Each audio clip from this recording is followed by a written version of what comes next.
Hey, welcome back to Well, That's Interesting. You're right. I didn't know I needed this edition. Today is a bonus, the gift you never knew you needed, where camels really come from.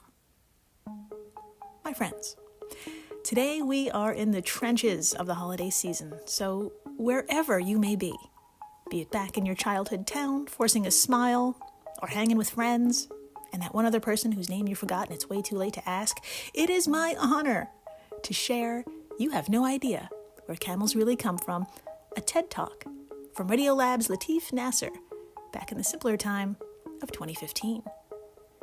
Now, Latif introduces us to Natalia Rodzinski, a paleobiologist who has a thing for digging up old, dead creatures in the Arctic Circle, which just so happens to be a topic we love on this show. What she found one day, back in 2006, not only shook the paleobiology field, but the world of Latif Nasser himself. This is a story that very much encapsulates the soul of this show, the serendipitous discovery by a hyper-niche researcher, and how it not only changes your viewpoint, but expands it. And you laugh and enjoy yourself along the way. Please enjoy this extremely charming, funny, and enlightening presentation of a 3.5 million-year-old bone and how it upended the way Latif saw camels and just about everything else. This is You Have No Idea Where Camels Really Come From, over at TED.com. Feel free to watch along over at the .com. I'll also have screenshots over at our social media stuffs. But in the meantime, hi, I'm Jill Chacha. And if this is your first time listening, welcome to the flock, my red-nosed business goose. This week and next, I'll be gifting you talks that will leave you feeling full, but not bloated, rich, but not wasteful. Happy damn holidays to you. And here we go.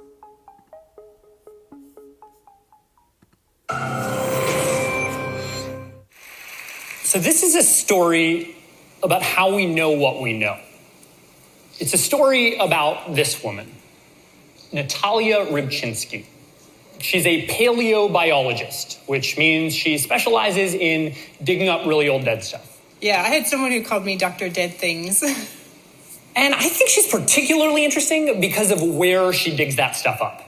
Way above the Arctic Circle in the remote Canadian tundra. Now, one summer day in 2006, she was at a dig site called the Files Leaf Bed, which is less than 10 degrees latitude away from the magnetic North Pole. Really? It's not going to sound very exciting because it was a day of walking with your backpack and your GPS and notebook and just picking up anything that might be a fossil. And at some point, she noticed something. Rusty, kind of rust-colored, about the size of the palm of my hand. It was just lying on the surface. And at first she thought it was just a splinter of wood, because that's the sort of thing people had found at the Files Leaf Bed before, prehistoric plant parts. But that night, back at camp, when I get out the hand lens, maybe I'm looking a little bit more closely and realizing it doesn't quite look like this has tree rings. Maybe it's a preservation thing, but it looks really like bone. So over the next 4 years, she went to that spot over and over and eventually collected 30 fragments of that exact same bone. Most of them really tiny. It's not a whole lot. It, fits in a small Ziploc bag. And she tried to piece them together like a jigsaw puzzle. But it was challenging. It's broken up into so many little tiny pieces. I'm trying to use sand and putty, and it's not looking good. So finally we had a 3D surface scanner. Ooh. Yeah, right? It turns out it was way easier to do it virtually. It's kind of magical when it all fits together. How certain were you that you had it right? Like, that you would put it together in the right way? Like, was there a potential that you put it together a different way and you have like a parakeet or something? was there... No. No, we got this. What she discovered, was a tibia, a leg bone, and specifically one that belonged to a cloven-hoofed mammal. So something like a cow or a sheep, but it couldn't have been either of those. It was just too big. The size of this thing, it was huge. It's a really big animal. So what animal could it be? Having hit a wall, she showed one of the fragments to some colleagues of hers in Colorado, and they had an idea. We took a saw and we nicked just the edge of it. And there was this really interesting, there's a smell that comes from it. It smelled kind of like singed flesh. It was a smell that Natalia recognized from cutting up skulls in her gross anatomy lab. Collagen. Collagen is what gives structure to our bones. And usually, after so many years, it breaks down. But in this case, the Arctic had acted like a natural freezer and preserved it. Then a year or two later, Natalia was at a conference in Bristol, and she saw that a colleague of hers named Mike Buckley was demoing this new process that he called collagen fingerprinting. It turns out that different species have slightly different structures of collagen. So if you get a collagen profile of an unknown bone, you can compare it to those of known species, and who knows, maybe you get a match. So she shipped him one of the fragments, FedEx. Yeah, you want to track it. It's kind of important. And he processed it and compared it to 37 known and modern-day mammal species, and he found a match. It turns out that the 3.5 million year old bone that Natalia had dug out of the high Arctic belonged to a camel. And I'm thinking, what? That's amazing, right? If it's true. So they tested a bunch of the fragments, and they got the same result for each one. But however, based on the size of the bone that they found was such that it meant that this camel was 30% larger than modern day camels. So this camel would have been about 9 feet tall, weighed around a ton. Yeah, Natalia had found a giant Arctic camel. Now, when you hear the word camel, what may come to mind is one of these, the Bactrian camel of East and Central Asia. But chances are the postcard image you have in your brain is of one of these, the dromedary, quintessential desert creature. Hangs out in sandy, hot places like the Middle East and the Sahara, has a big old hump on its back for storing water for those long desert treks, has big, broad feet to help it tromp over sand dunes. So how on earth would one of these guys end up in the high Arctic? Well, scientists have known for a long time, turns out, even before Natalia's discovery, that camels are actually originally American.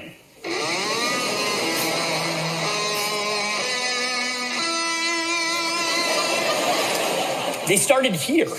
For nearly 40 of the 45 million years that camels have been around, you could only find them in North America. Around 20 different species, maybe more. If I put them all in a lineup, would they look different? Yeah, so you're going to have different body sizes. You're going to have some with really long necks, so they're actually functionally like giraffes. Some had snouts like crocodiles. The really primitive early ones would have been really small, almost like rabbits. What? Rabbit-sized camel? The earliest ones. And so those ones you probably would not recognize. Yeah. Oh my God, I want a pet rabbit camel. I know, wouldn't that be great? And then about 3 to 7 million years ago, one branch of camels went down to South America, where they became llamas and alpacas, and another branch crossed over the Bering Land Bridge into Asia and Africa, and then around the end of the last ice age, North American camels went extinct. So scientists knew all of that already, but it still doesn't fully explain how Natalia found one so far north. This is, temperature-wise, the polar opposite of the Sahara. Now, to be fair, 3.5 million years ago, it was on average 22 degrees Celsius warmer than it is now. So it would have been boreal forest, so more like the Yukon or Siberia today. But still, Like, they would have 6-month-long winters where the ponds would freeze over, you'd have blizzards, you'd have 24 hours a day of straight darkness. Like, how is it that one of these Saharan superstars ever have survived those Arctic conditions? Natalia and her colleagues think they have an answer, and it's kind of brilliant. What if the very features that we imagine make the camel so well suited to places like the Sahara actually evolved to help it get through the winter? What if those broad feet were meant to tromp not over sand, but over snow, like a pair of snowshoes? What if that hump, which, huge news to me, does not contain water, it contains fat, was there to help the camel get through that 6-month-long winter when food was scarce? And then only later, long after it crossed over the land bridge, did it retrofit those winter features for a hot desert environment? Like, for instance, the hump may be helpful to camels in hotter climes because having all your fat in one place, like a, fat backpack, means that you don't have to have that insulation all over the rest of your body. So it helps heat dissipate easier. It's this crazy idea that what seems like proof of the camel's quintessential desert nature could actually be proof of its high Arctic past. Now, I'm not the first person to tell this story. Others have told it as a way to marvel at evolutionary biology or as a keyhole into the future of climate change. But I love it for a totally different reason. For me, it's a story about us, about how we see the world, and about how that changes. So I was trained as a historian, and I've learned that actually a lot of scientists are historians too. They make sense of the past. They tell the history of our universe, of our planet, of life on this planet. And as a historian, you start with an idea in your mind of how the story goes.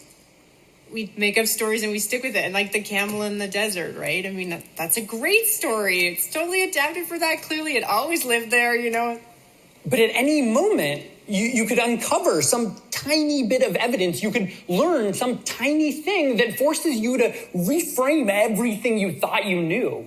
Like in this case, this one scientist finds this one shard of what she thought was wood. And because of that, science has a totally new and totally counterintuitive theory about why this absurd Dr. Seuss-looking creature looks the way it does. And for me, it completely upended the way I think of the camel. It went from being this ridiculously niche creature suited only to this one specific environment to being like this world traveler that just happens to be in the Sahara and could end up virtually anywhere.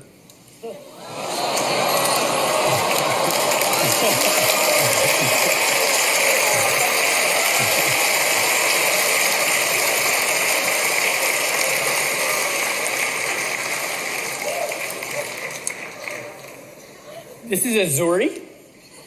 Azuri, hi, how you doing? Okay, here, I got one of these for you here. Yeah. So Azuri is on a break from her regular gig at the Radio City Music Hall. And that's not even a joke. Anyway, but really Azuri is here as a living reminder that the story of our world is a dynamic one. It requires our willingness to readjust, to reimagine. Right, Azuri? And really that we're all just one shard of bone away from seeing the world anew. Thank you very much.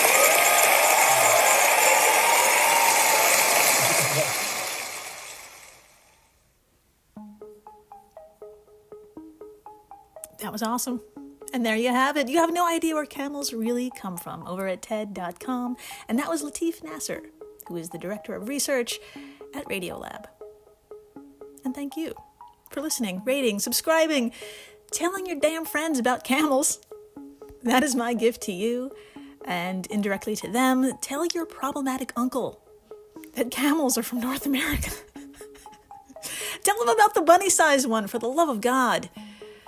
And a humpy thanks to the folks over at Airwave Media, the podcast network to which WTI belongs. If you love this show, and you do, you love the other podcasts in this family. See you next week for a New Year-themed talk. And please, stay interesting.